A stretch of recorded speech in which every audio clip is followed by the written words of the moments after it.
You are listening to the Empowering Working Moms podcast, Real Talk with Dr. Prianca Naik, a show to help professional moms in survival mode to take hold of their lives and thrive. If you're ready to take powerful action to create your best life, then this is the show for you. I'm your host, Dr. Prianca Naik, board-certified internal medicine physician and certified life coach. Now let's get to it and dive in. You are listening to the Empowering Working Moms podcast, episode number 32. Hi, everyone. Thank you so much for tuning in today. May I just say we are entering the holiday season, so that's totally fun.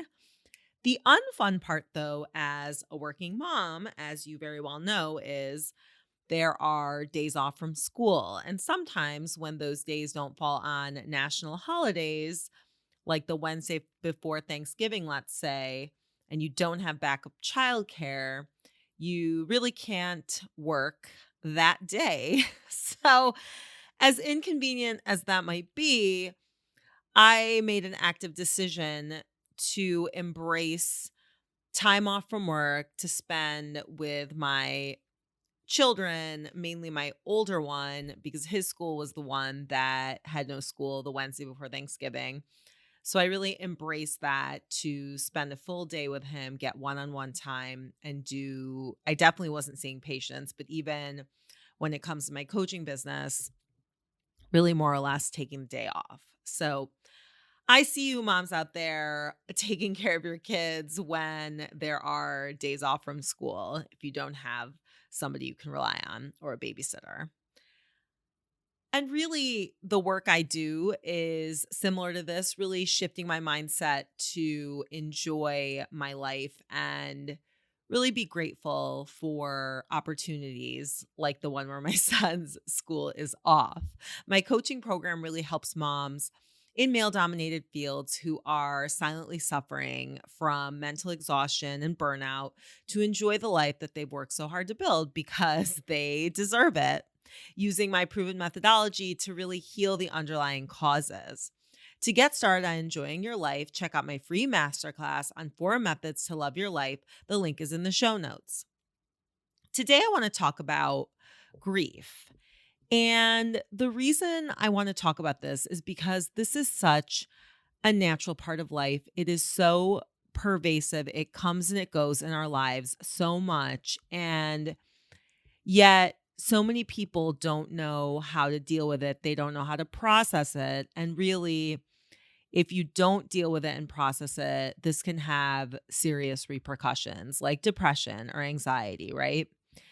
Even though grief is a known part of life, so many of us are afraid of it or we don't want to process it, right? And crying too is a normal part of life, like I've said before.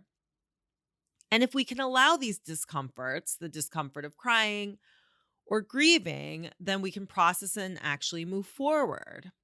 But if we don't and we run away from it and we don't process our grief, it can really bog us down. And adding a layer of suffering is when we think we should not be grieving or we should not be having negative feelings or judging ourselves when grief comes up, maybe unexpectedly. Something can trigger grief, and then asking a bunch of questions like, why am I grieving? Or I shouldn't be grieving this. But being able to shift the way we think about grief and understand it as a normal part of our human experience and really being with it, which I'm going to talk about in a non-judgmental way, and being with ourselves in order to eventually move forward. Also, we often think of our lives turning out in a certain way. We check all of the boxes, do all of the right things, or so we think. And yet somehow things are not the way we thought they'd be. Sometimes we have to grieve the lack of what we thought would be. This is especially common, I think, in middle-aged women as they approach the middle of their lives wondering, hey, I did everything right, and why am I still unhappy? And when there is a mismatch of the picture perfection and what is in reality, This can cause a disconnect that leads to sadness and grief. A listener actually reached out to me about the loss of her pet hamster, which is what inspired me to create this episode because she was having a tough time with it and she didn't know how to process her grief. But it's not just death that we need to grieve. It can be any major change or transition.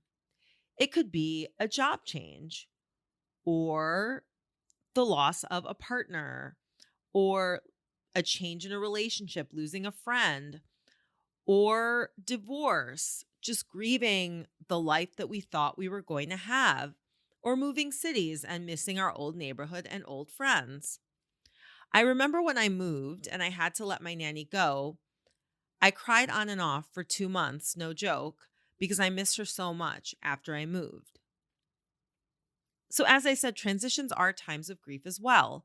And in order to move forward, progress, and transform, we really must process our grief and not buffer it or ignore it. So, buffering is when we try and overeat, overdrink, over Netflix to not actually feel our feelings. And really, in order to live our best lives, we have to be able to be uncomfortable and do this hard work. And in case you didn't know, which you probably do, grief can be triggered at the most unexpected times. And that's okay. We don't have to judge it. We can be with the grief and process it. And truly, I encourage you to do so. Now, if you find yourself grieving at an inopportune time, see if you can get to a private place, like a bathroom, for example, to be alone and be with the grief, be present with it. There was a time actually when something sent me into a complete grief spin and it was unexpected. I was at home at the time, so I was able to actually be with it. I probably spent around 30 minutes being with my grief because it was grief that I had not really addressed. I had not been with it because I was so busy with my job, with my life, with my to-do list. I know you can relate. And I made an active decision to be with those feelings and allow myself to feel the sadness. And I actually cried the hardest and loudest. The ugly cry than I have in a really long time. And I was so determined to be with this grief that I played some music that reminded me of some of the grief triggers. I actually replayed the difficult time of the past that was triggering this grief, which I actually, full disclosure, I never do this because I really don't believe in reliving anything because it's the past, right? It's not productive and it's not being mindful. But I allowed myself to create a really quick movie of the tough times that brought on this grief. And in doing this, I was able to process it. So, this is what my processing looked like. Everybody's processing is different. But what you can note here is that I didn't run away from the crappy feelings, the sad feelings. I didn't run away from crying. And yeah, I was alone. So I was able to actually take the time to be with it. But I took the opportunity to feel all of those feelings. And it really helped me keep moving and moving forward. Grief does not have to be paralyzing. So you might want to know, right? You're probably wondering, how do I process this? Well, this is my suggestion. Don't run away from the discomfort. Being able to actually sit with discomfort is a critical part of this work. And truly not buffering, but being able to be with what comes up. And while you're with it, observe it and don't judge it. It is okay not to be okay. Society can shame grief sometimes. Shame grief, crying, anything that's not picture perfect, especially on social media, and it's really malignant. People don't even mean to do it. a lot of times they're concerned. I had mentioned this in a previous podcast, but I had put up a picture of me crying in order to normalize crying. And a friend reached out to me thinking that I was crying out for help, but I really wasn't.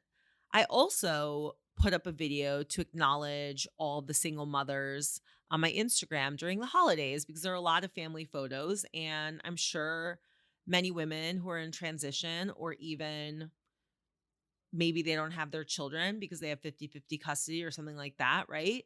They feel left out when they see these photos, and I wanted them to feel seen.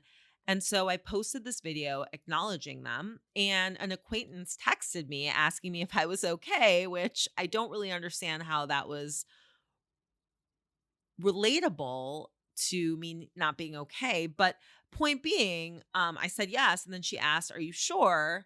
And she did that because there wasn't a picture perfection there. Like all of a sudden, there's an alarm bell going off when we're talking about something that's not, let's say, cheery or, this perfectly Instagrammable thing. And just think about how dysfunctional our society is in social media and how it really propagates people's negative feelings when they see all this perfection when who knows what's going on inside the homes of these perfect photos, right? So don't get me wrong. People want to help, right? But they also think that if we're not bubbly or we're being real or something's sad, that something's terribly wrong. And this is what I'm saying is that grief is not wrong. It doesn't mean something's wrong. I bring all this up to point out that society isn't necessarily open to the concept of grief, especially if it does not pertain to an actual death. It's almost as if, by society's rules, we are not allowed to grieve other things. Maybe we want to grieve our old pre-baby body. And that's fine if you want to do that. You're allowed to grieve whatever you want. But we can't do that because maybe that's body shaming or whatever. But my point here is that various things other than death, an individual may want to grieve. And I'm here to tell you that it is okay. Please grieve whatever you want to. Process whatever feelings you have. Don't feel shame about it. And grieve for as long as you need. And if you take the time to do this, to be present, to have mind-body awareness, to be with your grief, you will be able to move past it much more quickly. I promise it won't eat away at you. And the truth is that most people are not doing the work here that we're talking about. And that is why many of them won't live an extraordinary, enjoyable, happy life. Because it takes intention, hard work, and a little outside of the box thinking. That's my favorite. But you can do this. You can get through whatever grief you need to process. Try being present with it. Really use your mind-body connection as I described in this episode and let me know how it goes. My coaching programs helps moms in male-dominated fields who are silently suffering from mental exhaustion and burnout to truly enjoy the lives that they've worked so hard to build, using my proven methodology to heal the underlying causes. To get started on enjoying your life, check out my free masterclass on 4 methods to loving your life. Link in the show notes. Thanks for tuning in, and I will talk to you next week. Thank you for listening to this episode of the Empowering Working Moms podcast, Real Talk with Dr. Prianca Naik. If you are ready to get unstuck and out of survival mode to live your best life, I want to invite you to book a free 30-minute consultation call with me. To get started, visit priancanaikmdcoaching.as.me. Link in the show notes.